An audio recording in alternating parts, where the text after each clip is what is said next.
Nos destaques do Panorama de hoje, eu te conto que o ministro Alexandre de Moraes incluiu o presidente Jair Bolsonaro como investigado no inquérito das fake news. Na CPI, coronel que trabalhou no Ministério da Saúde diz que queria negociar vacinas para o setor privado e não para o público. E os destaques da agenda dos Jogos Olímpicos de Tóquio. Panorama CBN.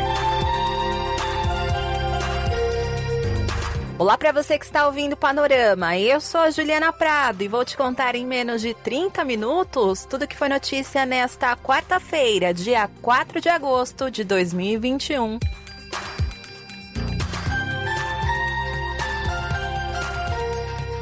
Abra essa edição para te contar como foi o depoimento de hoje da CPI da Covid. E quem foi ouvido pelos senadores foi o tenente-coronel Marcelo Blanco, que trabalhou no Ministério da Saúde.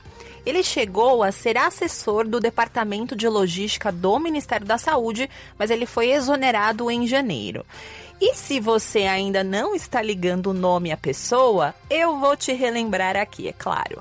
Ele é aquele militar que participou de um jantar em um restaurante de Brasília em que teria rolado a proposta de pagamento de propina de $1 na venda de 400 milhões de doses da vacina da AstraZeneca. Acho que agora você já conseguiu se localizar nessa história, né? Então, hoje os senadores queriam entender o motivo dele se envolver com vacinas em um momento em que ele não trabalhava mais no Ministério da Saúde. E o que ele explicou? Que ele foi procurado pelo PM Luiz Paulo Dominguete, que se dizia representante da empresa Davat Medical Supply. E nesse momento, o PM mandou uma mensagem falando dessa proposta de 400 milhões de doses de vacina. E que, além disso, o PM queria que fosse feita uma ponte de comunicação com o Ministério da Saúde. E foi aí que o coronel Blanco conversou com Roberto Ferreira Dias, ex-diretor de logística do Ministério da Saúde, e soube que ele estaria nesse restaurante em Brasília. Só que os senadores queriam entender o motivo dele se meter nessa negociação. E ele explicou que, nesse caso, ele viu uma oportunidade de apresentar a Davat para o Ministério da Saúde, mas que a intenção dele, em paralelo, na verdade, era vender vacinas para clínicas privadas e não para o Ministério da Saúde, já que a Davat tinha esse suposto acesso facilitado às vacinas. Eu já tinha interesse, como está muito claro, de tratar com o Dominguete no mercado privado. Eu sugiro ao Dominguete, aproveitando que você me disse estar hospedado próximo ao Brasília Shopping, o que você acha? Eu me encontro contigo lá, a gente come alguma coisa, eu trato de privado, tá? O Roberto deverá estar no Vasco, falou que estaria, eu te apresento o diretor e você pede a sua agenda. E assim se deu. Aí, os senadores começaram a questionar o coronel. Eles explicaram que nessa época do jantar, a discussão no Congresso sobre a compra de vacinas pelo setor privado ainda era muito inicial, não existia nada. Só que o coronel disse que queria se antecipar a uma eventual autorização do Congresso. Existia, à época, um entendimento que eu tinha, que existia um debate acontecendo na casa. E, obviamente, quando esse debate viesse a terminar, se eu tivesse adiantado na construção de um modelo de negócio, talvez fosse interessante. Voltando ao jantar da propina, durante o depoimento na CPI, o coronel Marcelo Blanco disse que não presenciou nenhum pedido de propina, contrariando aquela versão do policial militar Luiz Paulo Dominguete. Marcelo Blanco disse que durante o jantar, Dominguete não conversou com o ex-diretor de logística Roberto Ferreira Dias sobre vacinas e nem mesmo sobre propina. O Dominguete não tratou, eles não trataram de vacina, não que eu lembre. Eles não trataram de vacina no encontro. Ele pediu a agenda, ficou se conversando amenidades ali, enfim, mas de vacina, o Dominguete não tratou com ele.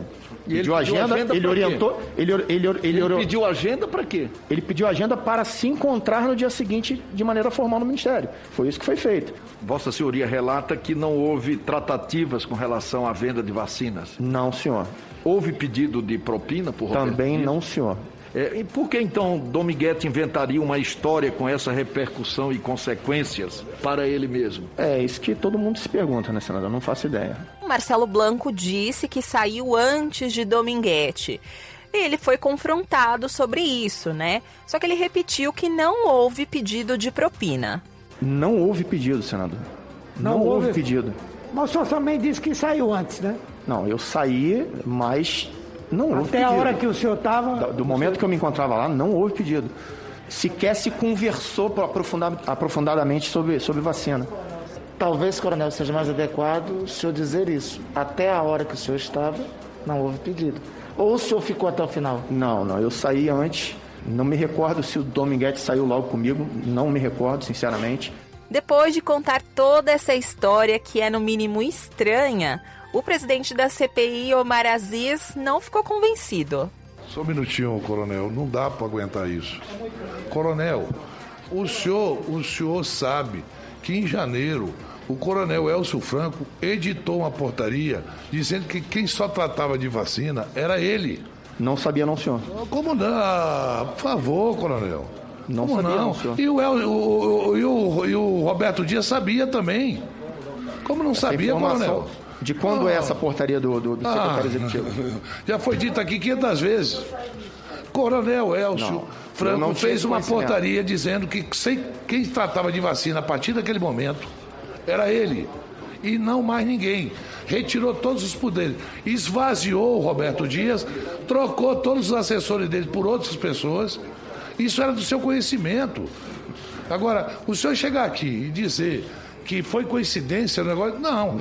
Esse sentimento aí do Omar Aziz foi geral na CPI, porque a história, de fato, é muito estranha. Até explicando aqui pra você, parece que tá faltando alguma peça nesse quebra-cabeça, né? Mas não. Eu realmente acompanhei a CPI pra te contar. E nesse depoimento, chama a atenção também como funcionavam livremente as negociações dentro do Ministério da Saúde. E quem falou sobre esse assunto foi o líder do governo no Senado, Fernando Bezerra. Eu concordo com Vossa Excelência. Uma série de picaretas, de oportunistas, de aproveitadores tentaram fazer negociatas no Ministério da Saúde. Mas é importante dizer que nenhum desses picaretas conseguiram. Não lograram êxito.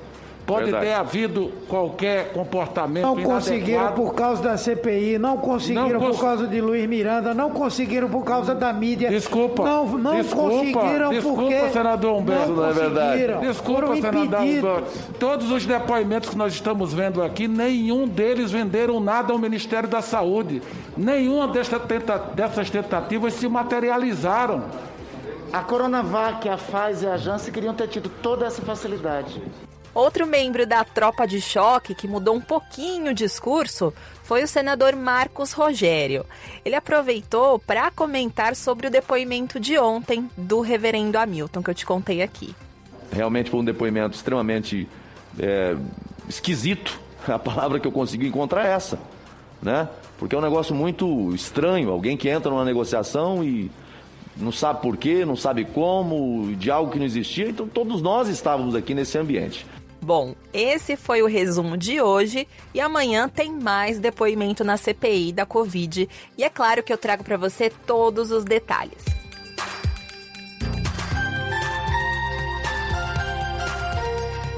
No noticiário político /judiciário, o corregedor do Tribunal Superior Eleitoral, ministro Luiz Felipe Salomão, pediu ao STF o compartilhamento de informações e de provas que possam contribuir com as investigações que tramitam no TSE, que pedem a cassação da chapa que elegeu o presidente Jair Bolsonaro e o vice Hamilton Mourão. Essa decisão segue a linha já adotada pelo ex-corregedor do TSE, que pediu em junho do ano passado o compartilhamento dessas informações. E eu te contei aqui recentemente, em julho, que o ministro do STF, Alexandre de Moraes, arquivou o inquérito que investigava atos antidemocráticos, mas abriu um outro para apurar a existência de uma milícia digital que opera divulgando notícias falsas contra a democracia. Segundo o ministro Alexandre de Moraes, as atividades teriam começado na campanha eleitoral de 2018, continuaram na campanha do ano passado e seguem operando. E entre os alvos desse inquérito, há deputados bolsonaristas. E no pedido que foi feito hoje, Luiz Felipe Salomão renovou o pedido de compartilhamento de informações que já tinha sido feito pelo ex-corregedor e pediu novas provas que contribuam com a investigação na Corte Eleitoral. Só para você ter uma dimensão, as ações que tramitam no TSE e pedem a cassação da chapa de Bolsonaro investigam a contratação de empresas de marketing digital para o disparo de mensagens em massa pelo WhatsApp, além também de uso de perfis falsos para propaganda eleitoral. E elas pedem a cassação da chapa por abuso de poder econômico. Esse pedido do corregedor eleitoral de hoje chama atenção porque ocorre no mesmo momento em que o TSE fez uma ofensiva contra o presidente Jair Bolsonaro. Recapitulando aqui para você, por unanimidade, os ministros da Corte abriram um inquérito administrativo contra o presidente da República por sucessivas ameaças que ele tem feito ao processo eleitoral, além de um pedido ao STF para que Bolsonaro seja investigado no inquérito que apura a disseminação de fake news. Falando nisso, hoje teve mais uma. Agora, no final da tarde, o ministro Alexandre de Moraes incluiu o presidente Jair Bolsonaro como investigado nesse inquérito das fake news, justamente por ataques aos ministros da Corte e disseminação de notícias falsas sobre as urnas eletrônicas. A decisão de Moraes foi em resposta ao pedido feito pelo TSE na segunda-feira, que, por unanimidade, aprovou o encaminhamento ao Supremo de uma notícia-crime contra Bolsonaro para apurar uma possível conduta criminosa que foi cometida depois da realização de uma live na semana passada, que foi marcada por disseminação de notícias falsas sobre a urna eletrônica e também ataques aos ministros da Corte. Segundo Alexandre de Moraes, Bolsonaro tem agido para tumultuar, dificultar, frustrar ou impedir as eleições do ano que vem, usando uma estrutura digital de organização criminosa que já foi investigada pelo STF. Por isso, na decisão, o ministro afirma que se tornou imprescindível a adoção de medidas que elucidem os fatos. Então, como por exemplo, ele determinou que a live de Bolsonaro seja transcrita pela Polícia Federal e as pessoas que participaram dessa live, como o ministro da Justiça Anderson Torres, prestem depoimento. Na decisão também, o ministro elenca 12 passagens de Bolsonaro ao longo dessa transmissão que foi feita na quinta-feira passada, que exemplificam os ataques à Corte, ao TSE e também a todos os ministros. E segundo Moraes, todos eles configuram crimes. No documento, o ministro também afirma que o pronunciamento de Bolsonaro na última quinta-feira, abre aspas, se revelou como mais uma das ocasiões em que o mandatário se posicionou de forma, em tese, criminosa e atentatória às instituições, em especial ao Supremo Tribunal Federal e ao Tribunal Superior Eleitoral, no contexto da realização das eleições previstas para o ano de 2022, sustentando, sem qualquer indícios, que o voto eletrônico é fraudado e não é auditável, fecha aspas. Para o ministro, o modus operandi de Bolsonaro na live é o mesmo da organização criminosa que foi já investigada pelo Supremo Tribunal Federal, que é chamada de Gabinete do Ódio. Com tudo isso, você deve estar se perguntando, isso vai dar em quê? Se essa investigação andar, ela pode futuramente tornar Bolsonaro inelegível. Mas isso só pode acontecer se o Ministério Público entender, ao fim dessa apuração, que há elementos para uma acusação formal, que é feita uma denúncia.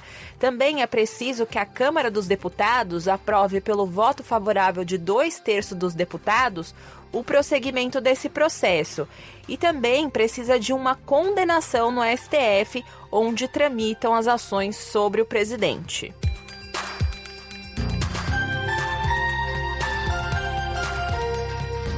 Ainda falando do presidente Jair Bolsonaro, hoje ele enviou ao Tribunal Superior Eleitoral uma resposta sobre as acusações que vem fazendo contra as urnas eletrônicas, mas ele não apresentou provas de fraudes. O corregedor do tribunal, ministro Luiz Felipe Salomão, tinha pedido que Bolsonaro apresentasse esclarecimentos sobre essas acusações. E na resposta que foi enviada hoje, Bolsonaro não apresentou elementos que fundamentam fraude ou alguma irregularidade no modelo eleitoral brasileiro. Ele aproveitou para repetir argumentações que tem feito nos últimos dias a favor do voto impresso, que já foram rebatidas por autoridades da Justiça Eleitoral. Mas é sempre bom lembrar aqui para você, essas autoridades da Justiça Eleitoral já esclareceram reiteradas vezes nos últimos dias que a urna eletrônica é auditável e que a apuração é mais segura feita eletronicamente do que com papel. Inclusive, hoje, o presidente do TSE, Luiz Roberto Barroso, fez um discurso recheado de recados para o presidente Bolsonaro. Barroso listou problemas do voto impresso, falou que líderes eleitos contra tudo isso que está aí ameaçam a democracia e afirmou que uma das vertentes do autoritarismo é levantar falsas suspeitas de fraudes em eleições.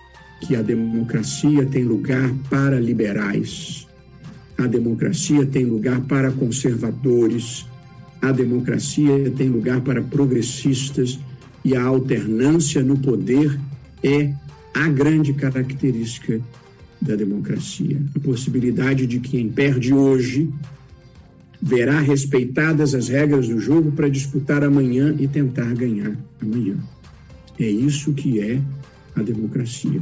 Uma das vertentes do autoritarismo contemporâneo é o discurso de que se eu perder, houve fraude, que é a inaceitação do outro, e a inaceitação de que alguém diferente de mim possa ganhar as eleições. Barroso também falou sobre mudanças na política eleitoral. Ele criticou o atual sistema proporcional em lista aberta para a eleição de membros do Legislativo.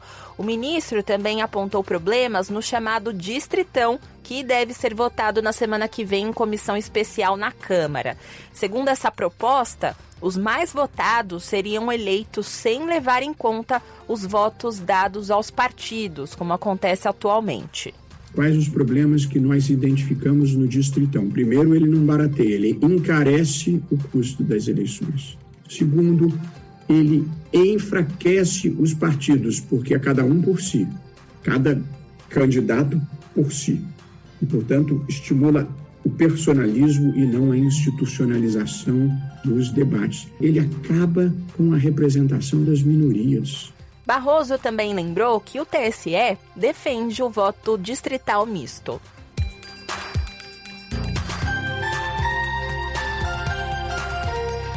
Momento de falar sobre a pandemia, mais especificamente sobre o estado de São Paulo. A partir do dia 1º de novembro, vão ser liberados todos os eventos com controle de público, incluindo shows com público em pé e pistas de dança. Nessa data aí, o governo paulista espera ter toda a população adulta vacinada com as 2 doses. Só que os eventos sem controle de público continuam proibidos e o uso de máscaras vai continuar sendo obrigatório. Só que quem garante que isso vai ser respeitado, né? Enfim. Enquanto isso, a Prefeitura de São Paulo e o Instituto Butantan confirmaram mais 28 casos da variante Delta na capital paulista. E com isso, a cidade registra 50 diagnósticos para a nova variante. Vale lembrar que grande parte dos eventos e shows acontecem na cidade de São Paulo. Sobre esse assunto, o prefeito Ricardo Nunes disse que acredita que a vacinação vai ajudar a cidade a lidar com o avanço da variante Delta. E isso é com base na experiência de outros países. A variante Delta é uma realidade não do Brasil, de São Paulo, mas do mundo. Está avançando. E só fazendo essa consideração de que a gente tem uma situação um pouco mais confortável, porque nós estamos com um nível de vacinação maior, muito por conta da adesão da população de São Paulo. A gente está com o índice de vacinação maior do que o estado, maior do que o país, né? Então, um destaque muito especial para a população de São Paulo, está de parabéns. Sem querer ser chata, mas sendo realista, Hoje, a Organização Mundial da Saúde fez um alerta importante em relação a esse assunto. Segundo a diretora de vacinas, Kate O'Brien, atingir uma imunidade de rebanho contra a Covid-19 vai ser ainda mais difícil diante da constatação de que as novas variantes do vírus são mais transmissíveis. Essa é uma mudança de tom, porque no início do ano, a OMS indicava que seria necessário a imunização por vacinas de 70% a 75% de uma população para que uma imunidade de rebanho fosse declarada. E na prática, isso poderia significar o controle da doença, ainda que a erradicação é um trabalho totalmente diferente. Mas agora, os técnicos da entidade admitem que não há mais como colocar uma taxa, principalmente diante dessas variantes que são mais poderosas. E um exemplo brasileiro de que essa variante se alastra é que a mutação Delta já é responsável por quase a metade dos casos de Covid hoje na cidade do Rio de Janeiro. Segundo o secretário de Saúde, Daniel Sorans, 45% das amostras de pacientes cariocas tinham a cepa Delta do coronavírus. Então, independentemente de onde você me escuta agora, não deixe de se cuidar, porque tem uma nova variante circulando por aí.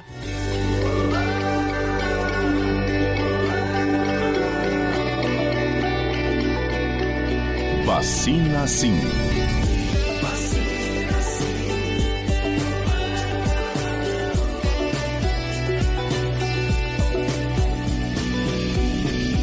No Vacina Assim de hoje, o governador de São Paulo, João Dória, disse que o Ministério da Saúde entregou apenas metade do total previsto para o estado de um lote de vacinas da Pfizer contra a Covid-19. Segundo o governo, a entrega foi feita ontem e 228 mil doses deixaram de ser encaminhadas. E com isso, o calendário de vacinação de crianças e adolescentes vai ser comprometido a partir do dia 18 de agosto. Sobre isso, o secretário de Saúde de São Paulo, Jean Gorstein, disse que São Paulo sempre recebe pouco mais de 20% das vacinas que são distribuídas em todo o país. Sempre foi definido 22,6%. E é claro que eventualmente cai um pouquinho, chega a ser 21, 22, mas sempre respeitando a proporcionalidade. Nós não podemos, no momento pandêmico como esse, que é uma crise pandêmica, ter qualquer comprometimento no nosso sistema de vacinação. Hoje o governo estadual enviou um documento para o Ministério da Saúde cobrando essa entrega. Mas, por enquanto, o Ministério da Saúde ainda não respondeu. No mercado financeiro, a Bolsa de Valores de São Paulo fechou o dia em baixa de 1,44% aos 121.801 pontos. No mercado de câmbio, o dólar comercial fechou o dia em baixa de 0,15%, cotado a R$ 5,183. Já o euro fechou o dia com uma desvalorização de 0,38%, cotado a R$ 6,135. E depois do fechamento do mercado, o Comitê de Política Monetária, o Copom, aumentou em 1 ponto percentual a taxa básica de juros, que é a Selic, para esse ano. E com isso, a taxa que hoje está em 4,25% vai subir para 5,25%. E até o fim do ano, a expectativa é que tenha novos aumentos, levando a Selic para o patamar de pelo menos 7% ao ano. E o principal motivo para isso é a alta da inflação.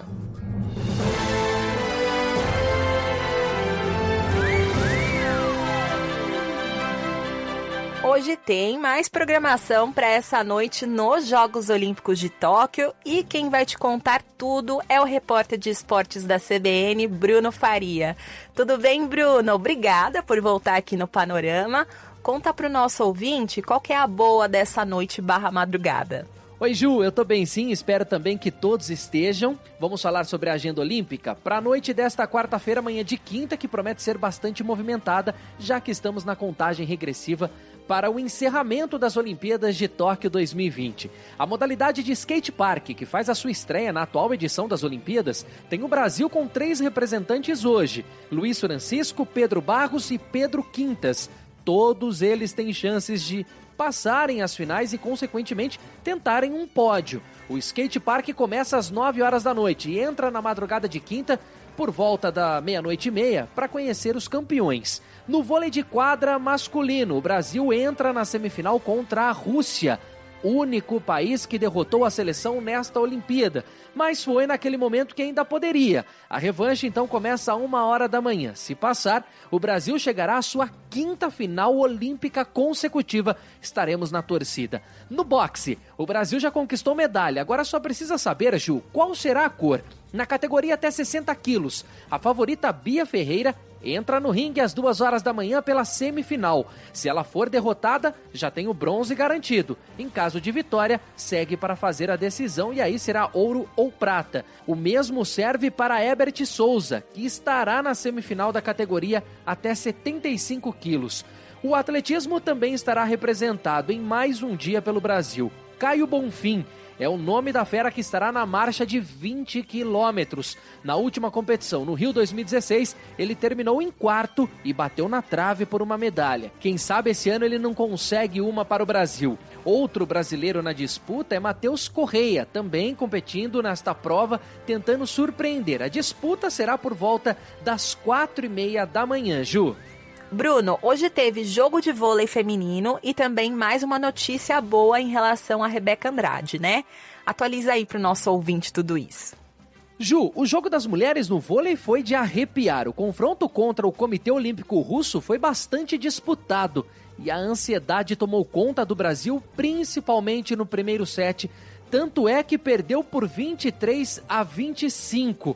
Com um começo difícil, o técnico José Roberto Guimarães precisava mexer com o brio das mulheres e conseguiu ao pedir aquele espírito de luta, sem bola perdida. As jogadas começaram a encaixar e os pontos apareceram. Sem chances nos sets seguintes, o Brasil venceu por 3-1 e chegou à semifinal com parciais de 25-21, 25-15 e 25-22. Na próxima sexta-feira, às 9h da manhã, o Brasil encara a Coreia do Sul por um lugar na decisão. Se avançar, terá pela frente a vencedora da outra semifinal, entre Estados Unidos e Sérvia.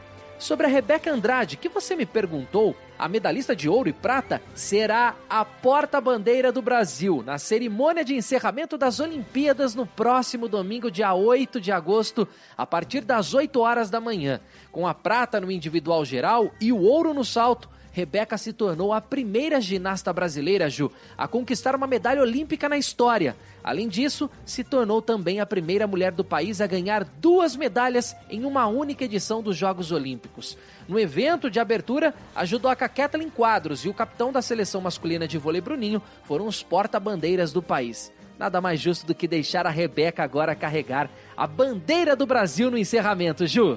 Muito obrigada pelo resumo, viu, Bruno? Volte mais vezes. Valeu, Ju. Obrigado e até a próxima. Beijos. Panorama CBN.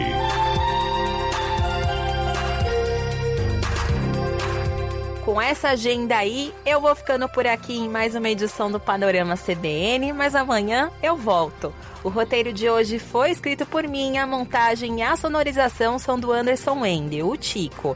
E você pode me encontrar lá nas redes sociais, no @Juliana_Deprado no Twitter e no Insta é só procurar por @JulianaDeprado. E também tem o e-mail, juliana.prado@cbn.com.br. E quem me escreveu foi o ouvinte Jurandir Manuel, que é de Londrina, no Paraná. E ele me disse que ouve o Panorama lavando louça e que um dia a pia estava tão cheia que ele acabou ouvindo também a primeira edição do Panorama e agora ninguém segura mais, ele virou um Panolover de carteirinha. Jurandir, eu quero agradecer a sua companhia diária e um grande abraço para você, viu? Você já sabe, mas não se esqueça, amanhã tem a primeira edição do Panorama CBN com a Natália Furtado. Beijos para você e até mais!